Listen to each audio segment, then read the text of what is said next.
அனைவருக்கும் வணக்கம். காஞ்சி பல்லவன் டாக்ஸ் வலைதள சேனல் மூலமாக நண்பர்கள் மற்றும் நேயர்கள் ஆகிய உங்களை சந்திப்பதில் மிக்க மகிழ்ச்சி அடைகிறோம். இன்றைய காணொளியில் நாம் காணவிருப்பது மிருத்யுஞ்சேஸ்வரர் அல்லது இரவாதீஸ்வரர் அல்லது இரவாஸ்தானம் என்று அழைக்கப்படும் சிவன் கோயில்களில் ஒன்றான காஞ்சிபுரத்தில் உள்ள இரவாதீஸ்வரர் கோயிலை பற்றிய காணொளிதான். நம்முடைய வலைதளத்தில் தொடர்ந்து இது போன்ற காணொளிகள் இடம்பெற்று கொண்டுள்ளன. நண்பர்கள் மற்றும் நேயர்கள் ஆகியோர் அதிக சந்தாதாரர்களை உருவாக்கி எங்களுக்கு ஆதரவு தருமாறு கேட்டுக்கொள்கிறோம். வாருங்கள் காணொளிக்கு செல்வோம். இப்பொழுது நாம் பார்த்து கொண்டிருப்பது மிருத்யுஞ்சேஸ்வரர் அல்லது இரவாதீஸ்வரர் திருக்கோயிலின் முகப்பு தோற்றம். இந்த கோயிலை கட்டியவர் இரண்டாம் நரசிம்மவர்மன் என்றழைக்கப்படும் ராஜசிம்மன் ஆவார், அதாவது பல்லவ மன்னர்.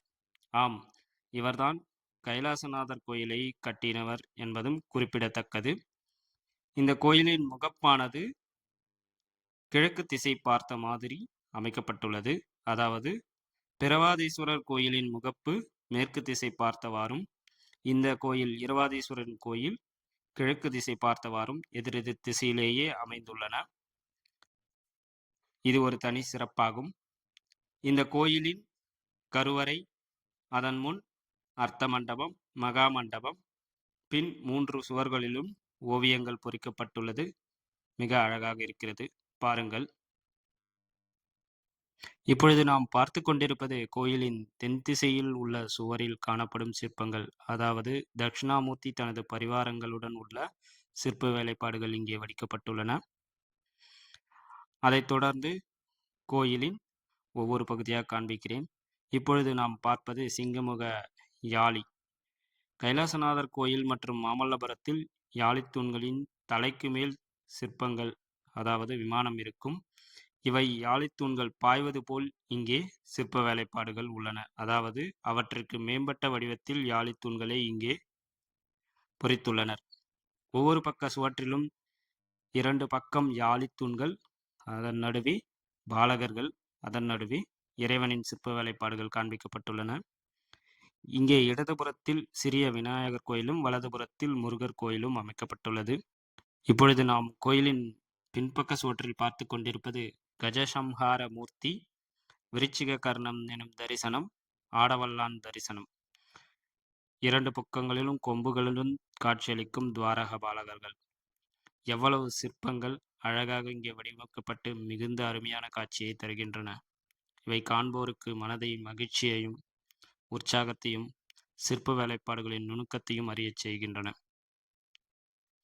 அது மட்டுமின்றி இந்த கோயிலை மார்க்கண்டேய முனிவர் தனக்கு மரணமில்லாத நிலை வேண்டுமென இறைவனை வேண்டி வழிபட்டதால் இது இரவாஸ்தானம் என்று பெயர்பட்டது என்று காஞ்சி புராணத்தில் உள்ள இரவாஸ்தானம் படலத்தில் குறிப்பிட்டுள்ளனர்.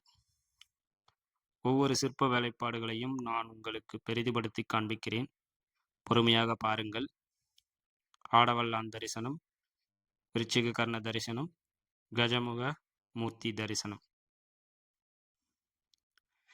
இங்கே பின்பக்கமாக ஒரு சிறிய நுழைவு வாயில் இந்த கோயிலுக்கு உள்ளது. அதைத்தான் இப்போது காண்பித்துக் கொண்டிருக்கிறோம். அது எப்பொழுதும் பூட்டியே காணப்படுகிறது. இது சிற்பங்களின் சில புகைப்படங்கள். இதுதான் இரவாதீஸ்வரர் தரிசனம், துர்க்கை தரிசனம். இது முருகர் கோயில் வலதுபுறத்தில் அமைந்துள்ளது. இதில் தூண்களில் பெரிதாக ஏதேனும் கல்வெட்டுக்கள் இருக்கிறதா என்று பார்த்தோம். எந்த ஆதாரமும் இல்லை. ஆனால் இது 2ஆம் நரசிம்மவர்மன் என்னும் ராஜசிம்மன் கட்டிய கோயில் என்பது மட்டும் வரலாற்று நூல்களில் இடம்பெற்றுள்ளது. இப்பொழுது நாம் பார்த்து கொண்டிருப்பது கோயிலின் வடக்கு திசையில் காணப்படும் சிற்பங்கள். இங்கேதான் இரவாதீஸ்வரர் தியான நிலையில் அமர்ந்திருப்பது போன்ற சிற்பமும், துர்க்கையை தரிசனமும், அது மட்டுமின்றி ஜலந்தரனை வதம் செய்த தரிசனமும் இங்கே சிற்பங்களாக பொறிக்கப்பட்டுள்ளன. அவற்றை உங்களுக்கு பொறுமையாக காண்பித்துக் கொண்டிருக்கிறேன். நன்றாக உற்று நோக்குங்கள். கோயிலுக்கு நீங்கள் செல்ல நேர்ந்தால் ஒவ்வொரு சிற்பத்தையும் கண்டு நான் கூறிய தட்சிணாமூர்த்தி தரிசனம், ஜலந்தரமூர்த்தி தரிசனம், கஜசம்ஹார மூர்த்தி தரிசனம் ஆகியவற்றை பார்த்து மகிழ்ச்சி கொண்டு சிற்பத்தின் தன்மையை பாருங்கள். எவ்வளவு துல்லியமாகவும் இத்தனை ஆண்டுகள் ஆகியும் அவை அவற்றின் தோற்றத்தை வெளிவுபடுத்திக் கொண்டிருக்கின்றன. அவ்வளவு அழகாக வடிவமைக்கப்பட்டுள்ள இந்த சிற்ப வேலைப்பாடுகளின் பெருமை பல்லவர்களின் கால சிற்பத் திறமைக்கு எடுத்துக்காட்டாகும். ஆம், ராஜசிம்மன் கட்டிய கைலாசநாதர் கோயிலுக்கு பின் இந்த கோயிலை கட்டியிருக்கலாம் என்று யூகிக்கப்படுகிறது. பெரும்பாலும் இந்த கோயிலை முழுமையாக உங்களுக்கு சுற்றி காண்பித்து விட்டோம். இறுதியாக நாம் கோயிலின் வடக்கு புறத்தில் இருந்து முடித்துவிட்டு இப்பொழுது தலவிருட்சமான வில்வ மரம், அங்கே நவகிரக சன்னதியை காண்பித்துக் கொண்டிருக்கிறோம். இது முடித்துவிட்டு இங்கிருந்து தான் இறைவனை நாம் பார்க்க வேண்டும். இதுதான் நாம் பார்த்து கொண்டிருக்கும் மகா மண்டபம்.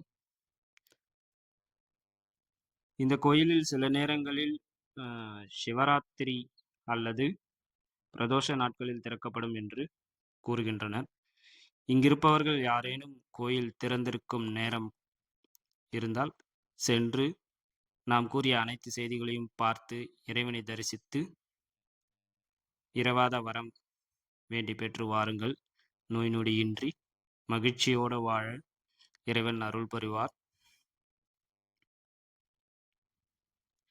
பல்லவர்களின் சிற்ப வேலைப்பாடுகளில் மிகச் சிறப்பான ஒன்றாக 4 தூண்களை கொண்ட நந்தி மண்டபம் காண்பித்துக் கொண்டிருக்கிறோம். நாம் இப்பொழுது காணொளியின் இறுதி பக்கத்துக்கு வந்துவிட்டோம். இது போன்ற அரிய வரலாறு சார்ந்த கோயில்கள் மற்றும் வரலாற்று இடங்களை காண தொடர்ந்து இணைந்திருங்கள் நமது காஞ்சி பல்லவன் டாக்ஸ் வலைதள சேனலில். வாழ்க வளத்துடன்.